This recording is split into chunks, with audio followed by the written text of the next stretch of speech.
আসসালামু আলাইকুম প্রিয় দর্শক, হোক কথা না বাড়িয়ে শুরু করা যাক আমাদের আজকের আলোচনা।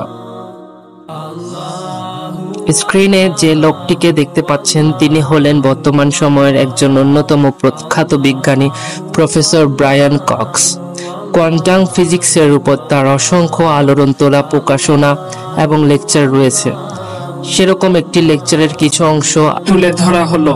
But you're saying that all the particles in the universe need to be held together by something, and this is the glue, if you will, that's holding everything together. In a way. এখানে আলোচক বলছেন এই মহাবিশ্বের যতগুলি particle বা কণা আছে সেই সকল কণাগুলো একটি অপরটির সাথে গ্লু কিংবা আঠা হিসেবে লেপ্টে আছে।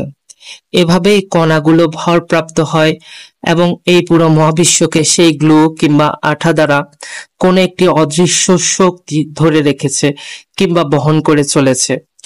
বিজ্ঞানীরা সেই প্রশ্নের উত্তর খুঁজে পেল না।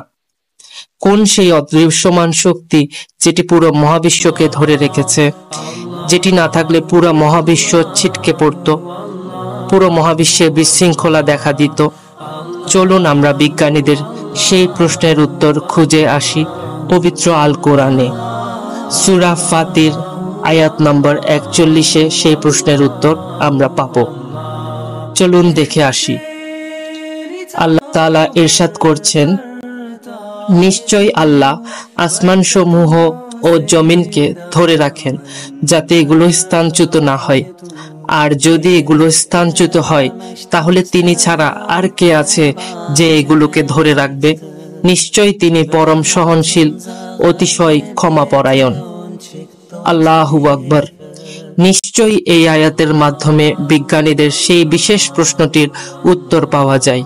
মহান আল্লাহ তাআলা এই পুরো মহাবিশ্বকে ধরে রেখেছেন তার অসীম শক্তির মাধ্যমে। এই মহাবিশ্বের সমস্ত কণিকাগুলো একটি অপরটির সাথে অদৃশ্য আঠা কিংবা বিজ্ঞানীদের ভাষ্য মতে গ্লু দ্বারা লেগে আছে। বিজ্ঞানীরা বারবারই বলেছে something is holding this universe, কিন্তু এই সামথিংটা কি সেই প্রশ্নের উত্তর কিন্তু বিজ্ঞানীদের কাছে নেই। কোন সেই মহাশক্তি যেটি এই মহাবিশ্বকে ধরে আছে?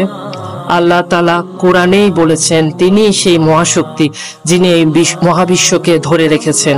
তা না হলে এই মহাবিশ্বে বিশৃঙ্খলা দেখা দিত। আল্লাহু আকবার। আপনাদের ঈমানি শক্তি বৃদ্ধির জন্যই আমাদের এই গবেষণামূলক প্রচেষ্টা। ভিডিওটি ভালো লাগলে অবশ্যই লাইক, শেয়ার এবং চ্যানেলটি সাবস্ক্রাইব করতে ভুলবেন না। সবাইকে আবারও ধন্যবাদ। আসসালামু আলাইকুম, ফি আমানিল্লাহ।